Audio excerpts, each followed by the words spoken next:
Three boys would learn a lesson that would last their entire lives, never forgotten even into their old age. Each learned in their own way. As we know, little boys can be the most mischievous little things of all, trying your patience every step of the way. They are in everything and doing everything. Two of today's stories are from Appalachia. One come from Mississippi. His experience would end up becoming a hit song. Now I know you're asking, what kind of lesson did they learn and how did one inspire a song? The lessons the boys learned was how to act in church. If you acted up in church, boy howdy, you was learned quickly not to ever do it again. To find out how a boy's experience inspired a song, stick around till the third story to find out. Appalachia, the mountains are like no other. From its rigid terrain, beautiful wildlife, to the people that live their lives here, to the strange, unexplained stories that folks share. Join me while I share this amazing place, one story at a time.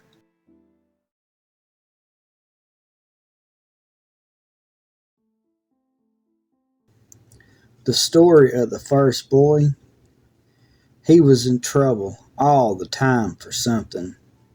He would run the chickens, ride the hogs, wait till cows were asleep, and push 'em over. Once, he painted his sister's legs with blue medicine, staining them for weeks. His mama had to buy him a new pair of pants seems like every other week, 'cause she wore the seat of his pants so much. Near every morning, it was World War II trying to get him up and about, doing his chores. Monday morning, his mother got ready for her daily routine. She knocked on his door and said, "Time to get up. Breakfast is ready and chores are awaiting." But nothing. Silence. He never stirred, so she opened that door, ready for World War III to commence. But something was wrong. He wasn't in bed. He was gone. Oh, she was so afraid of what could have happened. She woke Pa and set out all over the house looking for him, but nothing. Then Pa noticed something.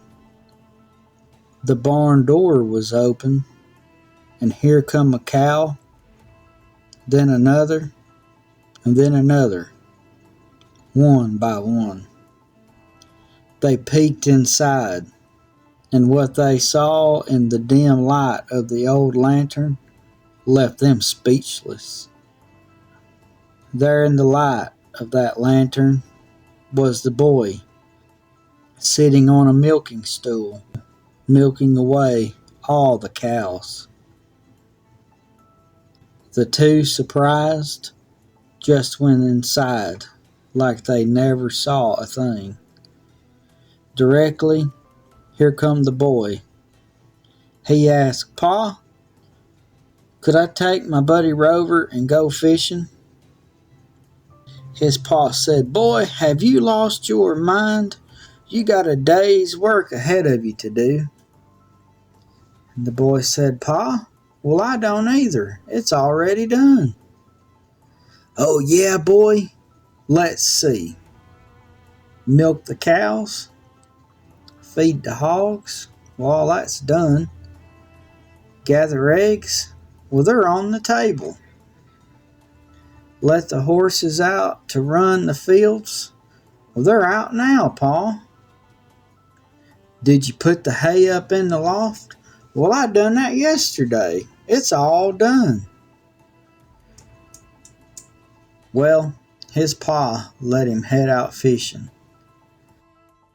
All week, he got his chores done without being told. He never got into trouble all week. Now, when Sunday come around, he was at the table ready to go to church. Everyone else got ready, and they headed off. It was this time when Ma and Pa would find out the boy's plan, the real reason for his big change. The boy spoke to Ma. Ma, I've been good all week. No trouble even once. And I finished my chores early too.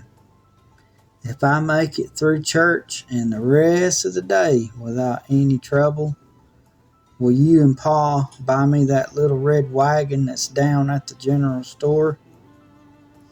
Ma looked at the boy, put her finger under his chin, and got real close and said, Boy, if you act up in church, what I will give you is a little red behind. With that, the boy knew she meant business. He better don't act up in church, ever. Funny thing, Pa did indeed end up getting that red wagon, but he made sure the boy knew it wasn't for being good, it was for all of his hard work, 'cause hard work pays off. Now for the second story. It was just a normal old Sunday. Everyone got up and got ready for church as normal. This little boy, like the other, was into everything. He would sneak off and go fishing and hunting and just walk in the woods, which is okay except for one thing. When you have chores to do, you mightn't better do them first. The family would arrive at the church. Everything proceeded as normal.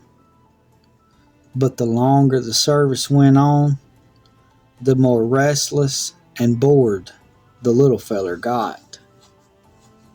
He flipped through the psalm book loudly and kicked the bench in front of him, just disturbing the whole service. Finally, the boy's ma had it. She snatched him up and headed for the door. She was taking him to the woodshed behind the church and giving him a lesson on just how to act in church. As they headed for that door, the preacher asked the crowd, Is there anyone in the church that has a prayer request? And on cue, the boy spoke. Yins remember me when you pray. I'm about to need all I can get. And with that, they were gone out the door, and the entire crowd had broke out in laughter. They laughed so hard, the whole town echoed with laughter. And that boy, well, let's say he never did act up in church again. Now, story number 3. How did this story inspire a song? This is a legend.